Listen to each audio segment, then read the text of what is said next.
This is now a matter of national security. Nigel Farage with his customary inflammatory language there at a Reform UK press conference. He declined to stand for a seat, but we will have more on what Farage is saying if you want to follow it more.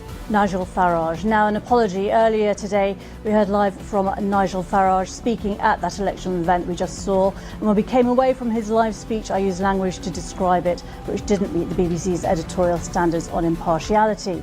I'd like to apologise to Mr Farage and viewers for this. In a gripping exchange that kept viewers glued to the screen, Nigel Farage, never a stranger to controversy, dismantled the BBC presenter's arguments with calm authority and razor-sharp focus. This was far more than a routine interview. It unfolded as a compelling display of confidence and control, a clear lesson in confronting and revealing media bias. Moments like this are rare in British politics. If you're enjoying this content, don't forget to like the video and subscribe to Dark Britain. Surprisingly, over 98% of people who watch our videos haven't subscribed yet, and subscribing is completely free. The presenter, armed only with recycled talking points and uninspired questions, soon found himself cornered, unable to respond to Farage's direct and strategic answers. Farage commanded the facts effortlessly, leaving the presenter with nowhere left to turn. Nothing radically different is going to happen. Things will just get a little bit worse. Everything was done to try. Everybody wants to stop us. I mean, the political establishment want to stop us. The political establishment do not want change. And of course, it's great, isn't it? Rishi gives way to Keir. It's just a change of middle management. Nothing radically different is going to happen. Things will just get a little bit worse. Everything was done to try and stop us. If you look at the story selection from the BBC, things that activists said became major news stories. Did that happen with the Labour Party under Corbyn? Well, we did see some of the anti-Semitism, but frankly, not that much of it. The Channel 4 stitch-up over the so-called racist campaigner, the biggest fraud I've ever seen. The guy's an actor, a posh actor, who turned up in our office sounding like Alf Garnett. The whole thing was a stitch-up. I could moan and moan and moan, but there isn't much point. The fact is that we have no support from any national newspaper. Right from the start of this campaign, the BBC have behaved like a political actor. I remember the first interview I did on the Today programme, and I came off there and thought, there's no point. There's literally no point. No opportunity to talk about policy, about ideas. But what happened on Friday with that question time audience was truly astonishing. First question gets asked by a chap who has himself produced 8 programmes for the BBC, including the very woke now Doctor Who. Right. So he gets to ask a question. Third question is asked by a chap who's a well-known street Palestinian campaigning activist. I think question number 7 or 8 was asked by a girl who's a very active left-wing campaigner, which is perhaps fine. Point I'm making is, a question time audience is supposed to be representative of the country as we go into the final week of a general election. It was miles from that. And I did ask the BBC for an apology. Having said that, does that necessarily disadvantage you? Because you know what you believe. You're a robust communicator. You get taken on by people that don't agree with you. Then it's you can position yourself very strongly. Look, I'm all for a free and fair debate. Goodness gracious me! But I've now done a series of big BBC programmes over the last few weeks, and every single audience has been tilted towards either the Green or the Labour Party in the most astonishing way. They refute that, and I will read their statement at the end, but fair enough. Farage made it clear he was not relying on past successes. He spoke with intensity, portraying the political establishment as a closed circle determined to crush any movement that threatens its grip on power. He stated that voters are exhausted from being repeatedly dismissed by the elite, and that this anger has been building year after year, now erupting into widespread unrest. He argued that this deep frustration has created space for movements such as Reform UK, which he said present a genuine alternative to stale and outdated policies. Farage also took aim at the fractured Conservative Party, pointing out that Boris Johnson, Rishi Sunak, and others have consistently failed to bring their supporters together. Instead, they offered mixed messages that alienated both core Conservatives and undecided voters. By contrast, Reform UK, he said, aims to harness the anger of those who feel sidelined and forgotten by the political system, offering them renewed hope for real change.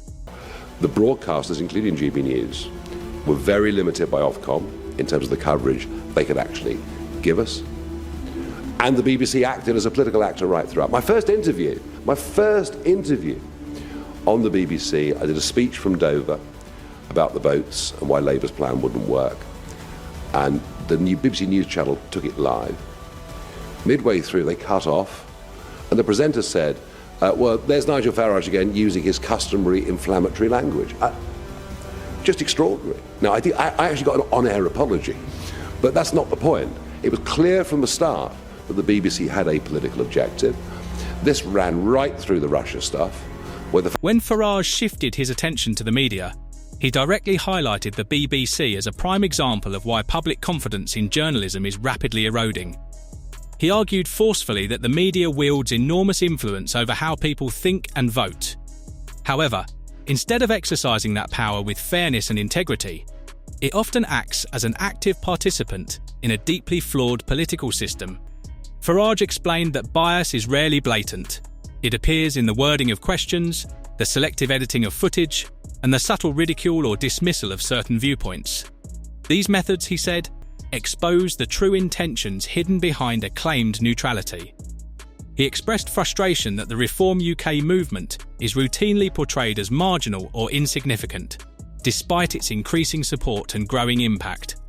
Farage outlined how such portrayals shape public opinion, particularly among undecided voters who depend on the media to guide their views. When organisations like the B minimise or misrepresent Reform UK, it becomes far harder for the party to gain trust and broaden its appeal. He warned that persistent negative coverage often becomes a self-fulfilling prophecy. When voters are convinced a party cannot succeed, they hold back their support, locking the movement into a harmful and difficult cycle to escape. It becomes, I'm a Putin supporter. I mean, some of this stuff's always going to happen.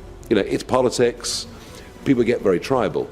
But the extent of the bashing was extraordinary. Do you know what? We're through it. I'm already planning the county council elections next year. I've been in an office here earlier on today, sorting that out as a campaign room. We are very conscious now of the potential we have with Labour voters. I mean, Tony Blair even writes in the Sunday Times that reform could now be a threat to a Labour vote. The whole establishment knows that we're here. It also knows we're not going away. And can the Conservative Party claw those votes back from us?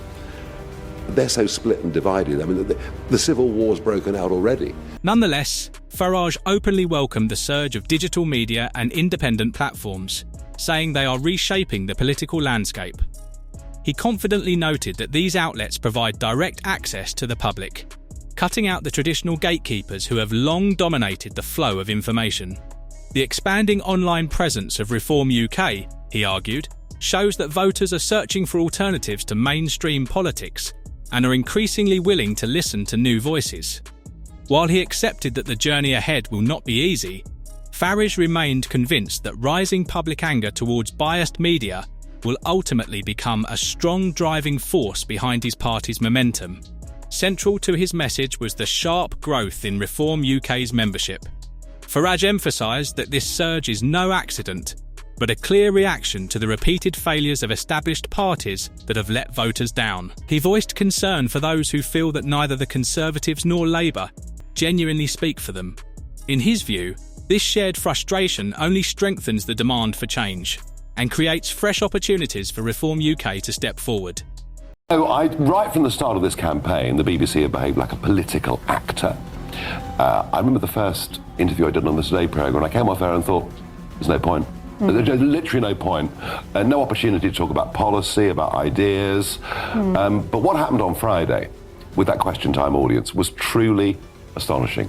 First question gets asked by a chap who has himself produced 8 programmes for the BBC, including the very woke now Doctor Who. Right. So he gets to ask a question. The third question is asked by a chap who's a well-known street Palestinian campaigner. Nevertheless, Farage remained optimistic.